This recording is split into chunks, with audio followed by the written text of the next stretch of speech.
Hello well-wishers, I welcome you once again to my YouTube channel Aspiring Minds. Today we are diving deep into the captivating world of Macbeth and taking a close look at Act 1, Scene 1 of the play. This scene sets the stage for the entire play, introducing us to the themes like supernatural, ambition and destiny. So grab your virtual front row seats as we break down the details.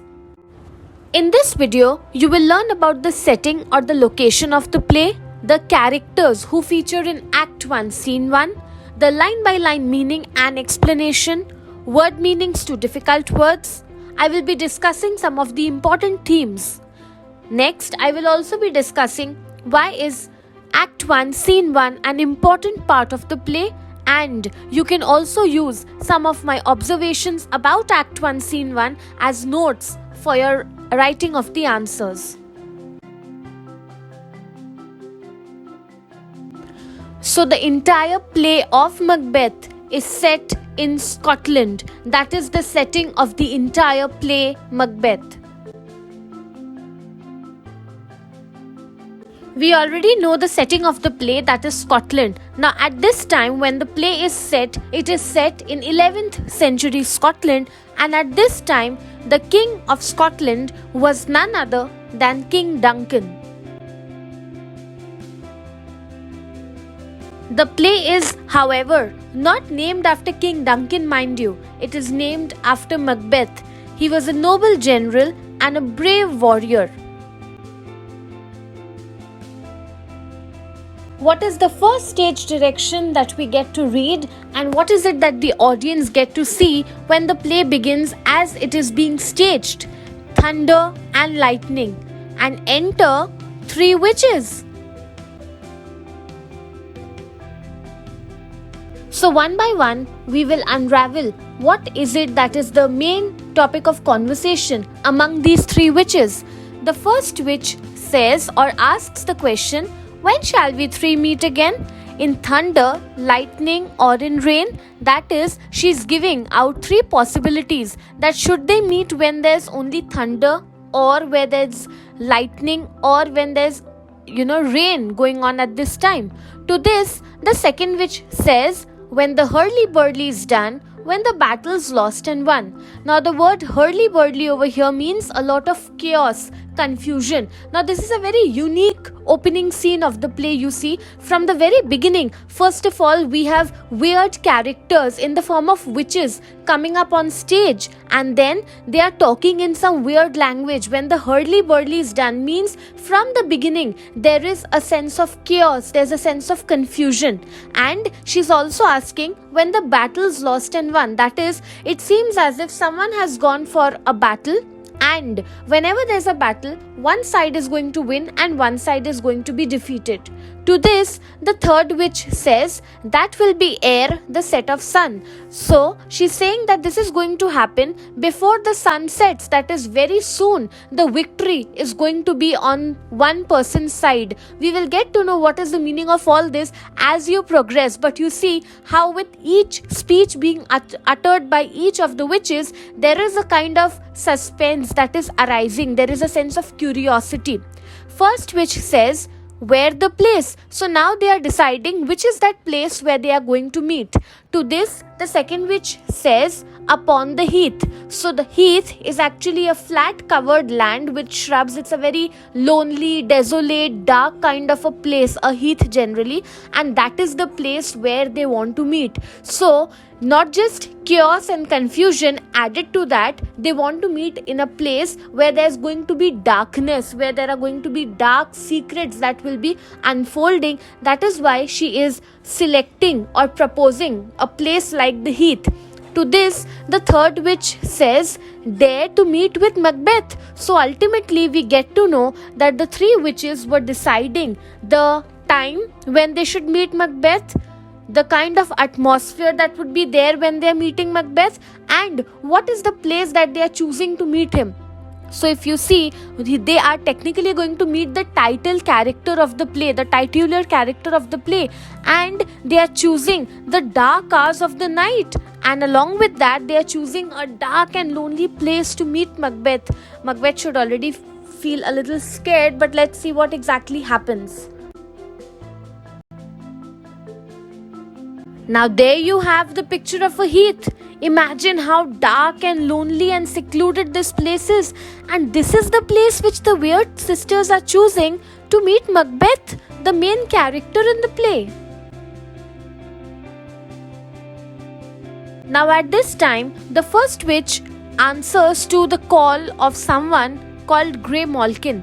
Now she says, "I come, Grey Malkin." Now Grey Malkin was actually the name of a cat, and the second witch immediately says, "Paddock calls."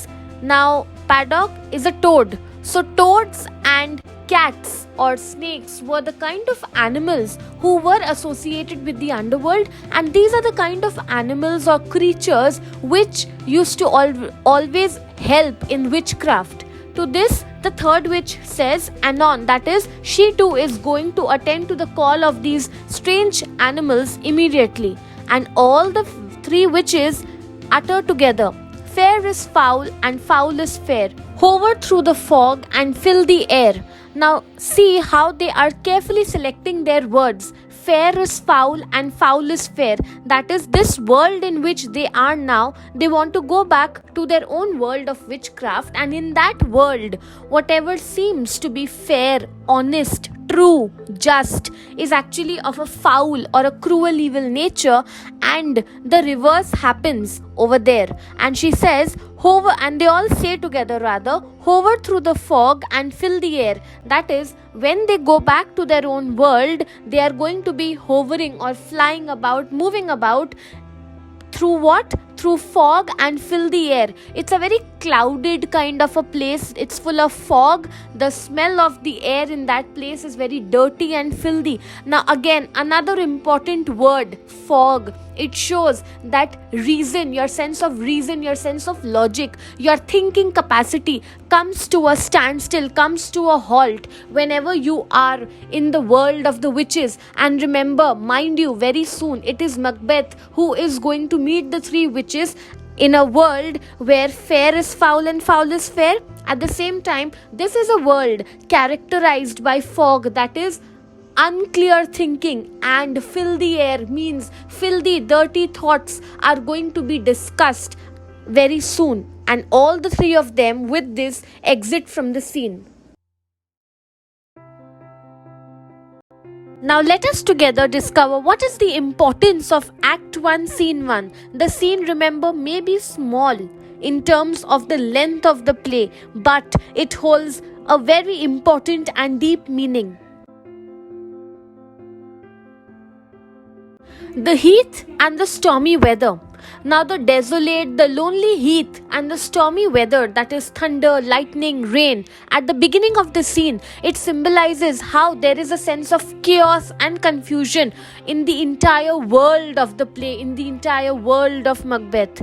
The heath being an uncultivated land, it is barren. It reflects the moral and political disorder and how it is going to unfold in the play, how there is going to be a political breakdown, there will be a moral breakdown. The people are going to take wrong decisions or politically incorrect decisions. The storm also serves as a metaphor or an example for the disruption, the chaos of the natural order, that is the way a world is generally supposed to be functioning. There's going to be a twist and turn to that, because remember, the witches say fair is foul and foul is fair, and it also shows how there's going to be a lot of chaos, hurly-burly chaos in the lives of all the characters in the play.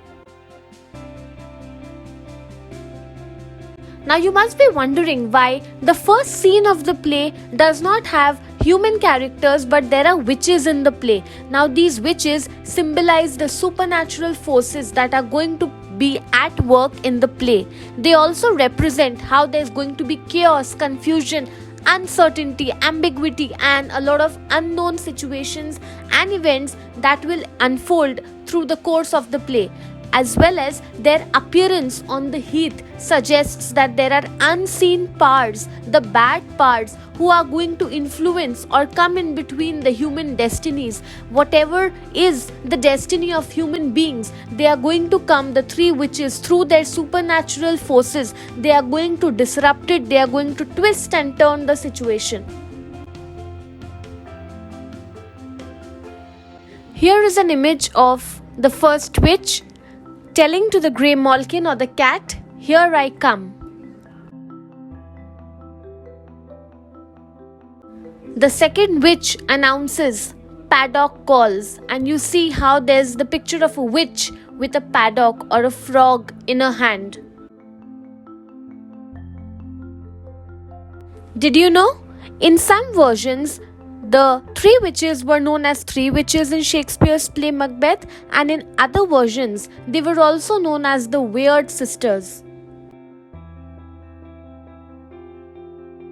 So that's it from this video. Thank you for joining me on my journey of Macbeth. I will see you with the other video on the other side. Do like, share, comment and subscribe to my YouTube channel. Thank you for watching. Bye.